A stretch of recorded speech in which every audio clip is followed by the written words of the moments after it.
Hello traders, Gary Wagner here. It is 11:50 in Honolulu, 5:50 in New York on Friday. Happy Aloha Friday, as we say on the islands. It is the second day of August, 2024, and this is the evening report for gold and silver, our weekend review. Gold had a tremendous week with strong upside moves at the beginning of the week. However, today we saw increased volatility as seen through the range, but a very little net change to December gold. December gold lost $4.80 and is currently fixed at $2,486.10. However, I draw your attention to the range today in which gold traded to a high of $2,522.50 and a low of $2,453.10, an exceedingly volatile day due to the release of today's jobs report. Silver had a much quieter day, closing down 0.30%. That's a net decline of 8.5 cents, taking the most active September contract to $28.39. But traders, it was the dollar today that garnered a lot of attention, giving up 1.09%, taking the index to 103. That significant drop truly tempered any of the price declines in gold or silver. Traders, before I cover our forecast for gold next week, I want to cover trades that we did this week. We recommended 2 trades, one today and one earlier this week. This morning, we did send out a trade alert to buy December gold on a limit at $24.91, placing a stop at $24.85.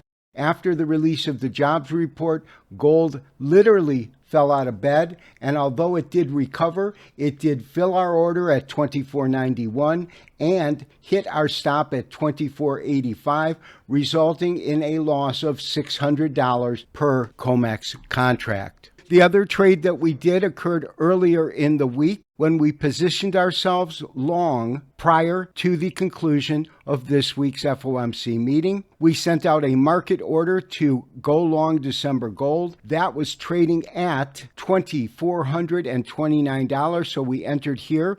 Initially, we put our stop right at $24.18 and raised it as gold prices began to trade higher. The last price point that we raised our stop to was $24.91, and when gold began to retrace and come down, we effectively were stopped out. We went long at $24.29.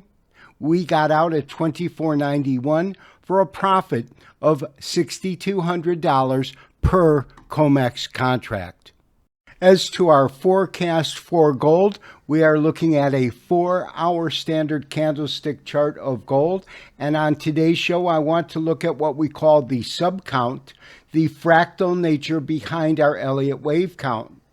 We will begin with the correction after gold traded to a record high on the 19th day of May and began a correction. One way to look at the count would be to be a simple A, B, and C, concluding our correction and then restarting our impulse phase with a wave 1 and wave 2, which takes us to our current assessment, which is that we have begun our third impulse wave, which will then be divided into 5 intermediate waves below the primary count. The primary is the full third wave.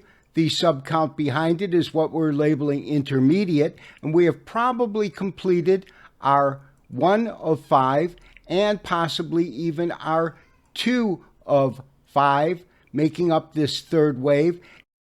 Next week we'll begin our 3 of 5, and what we will begin to do is calculate where we believe wave 3 could go by using our wave 1 as our benchmark wave and then doing a Fibonacci extension to show the different levels.